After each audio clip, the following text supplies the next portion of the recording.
Hi guys, samahan niyo ako pupunta akong Tokyo Skytree today. Imi-meet ko yung dati kong katrabaho from Canada. Mamaya, mi-meet natin si Shari. Meron siyang balita sa inyo guys, so abangan natin.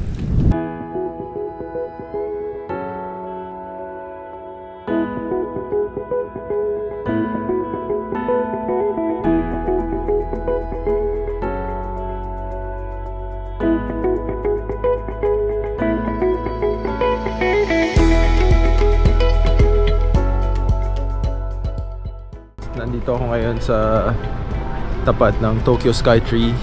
Ito yung pinaka mataas na antenna or tower, I think, in the world, kung daw nagkakamali.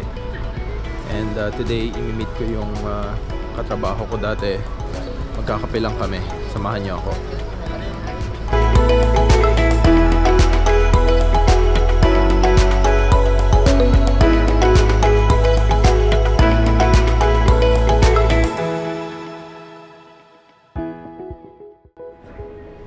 Ayan, pag winter, nagsiset up sila dito ng ice skating rink. Unfortunately, hindi ako marunong mag-ice skating, so hanggang dito lang ako.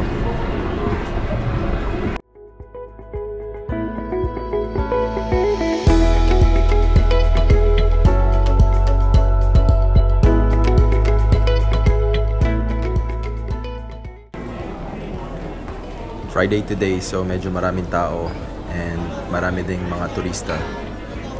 Ito yung entrance paakyat sa Skytree Tower. Ngayon, kung medyo takot kayo sa heights and ayaw nyo umakyat dun sa tower, meron din ditong aquarium na pwede kayong mag-ikot-ikot sa loob.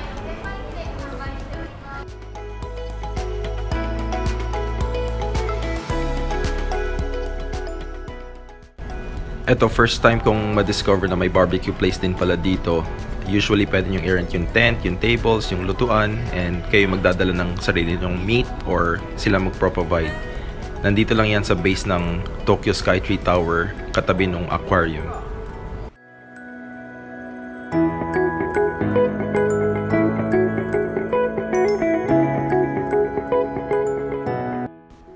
And kung nag-iikot-ikot kayo and marami kayong dala, pwede kayong gumamit ng mga lockers kagaya nito.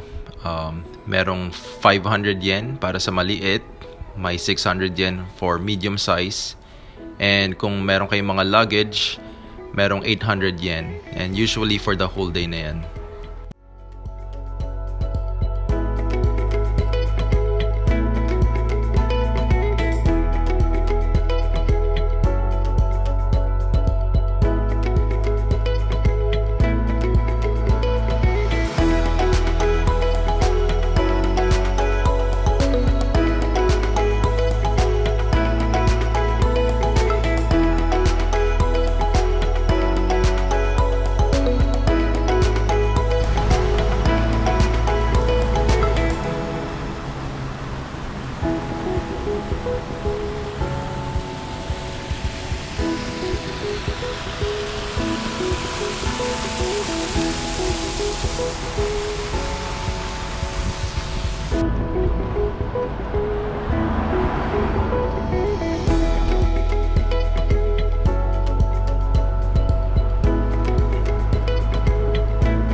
So, mi-meet ko muna si Bob, yung dati kong katrabaho. Kita-kits mamaya. Also, mamaya meet natin si Shari after ng work niya. So, kakatapos ka lang i-meet si Bob, nag-catch up lang kami and nag-stay sa Starbucks ngayon. Pupunta ko na si Shari. About 45 minutes yung biyahe ko.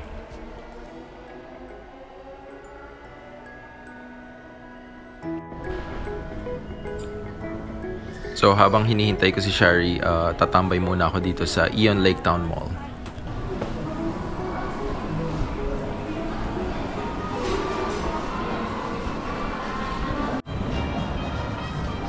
Napakalaki ng mall na to. Meron siyang 3 floors and I think mga about 800 meters yung haba niya. So habang naghihintay ako, mag-stay lang ako sa isang floor para hindi ako masyado mapagod.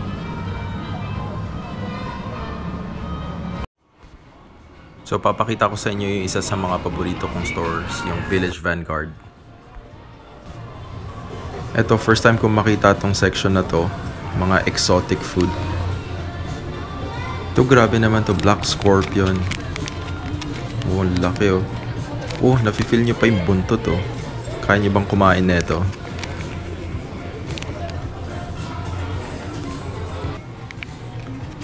Ito naman, Zebra Tarantula. Grabe, kadiri oh. Ang kapal oh.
Yan, so magpapamassage muna ako habang naghihintay kay Shari.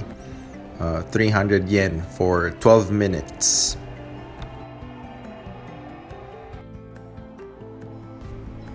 Ayan, tapos na. Sarap ng massage, pero bitin, 12 minutes.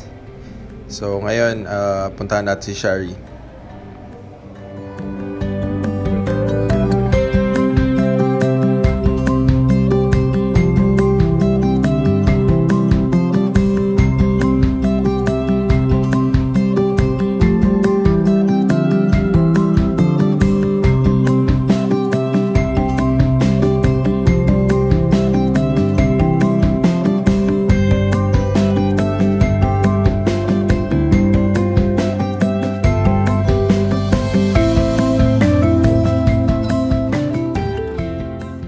kasama ko na si Shari. Hello, pagod ka? Super. Bakit nga ba? Bakit? Nagturo ako ng 3 classes after ng job interview. That's right. Yun po yung news. Ang result is next week. Ngayon, kakain muna kami ng dinner. And we're having ramen. Gutom. Right. Ito yung aming dinner. Tonkotsu. Right. And then, chahan. Fried rice. Kumusta? Oily. Hindi siya masyadong milky. Tonkotsu ba to? More on parang ano siya. Anong prefecture yan nakalagay mo? Ano ko? Shizuoka. Oh. Ibang kind ng tonkotsu siguro. Alright. But masarap.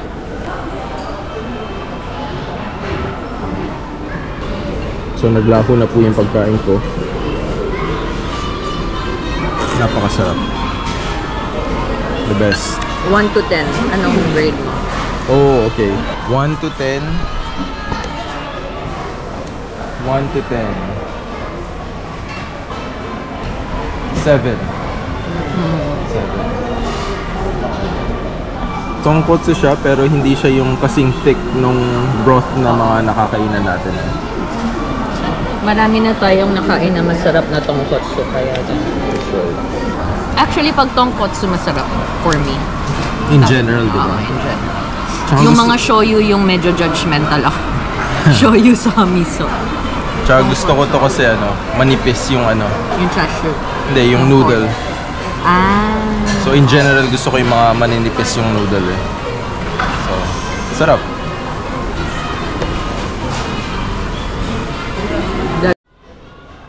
So nandito kami sa Lake Town. I think Lake Town is isa sa pinakamalaking mall sa Saitama. If not, siguro pinakamalaki. I think pinakamalaki siya. Oh, really? Ganitong kalaki. Okay. So I would think so too.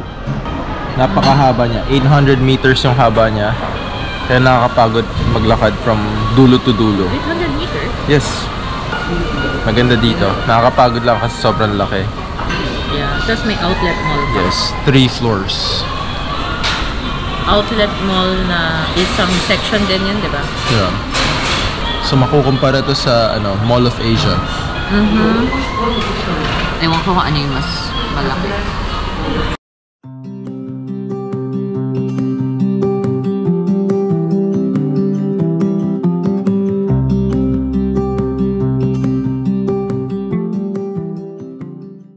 So malapit na magsarado to.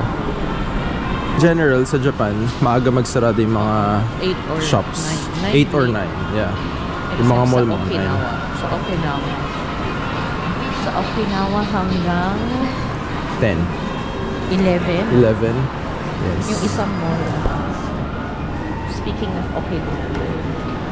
Okinawa shop.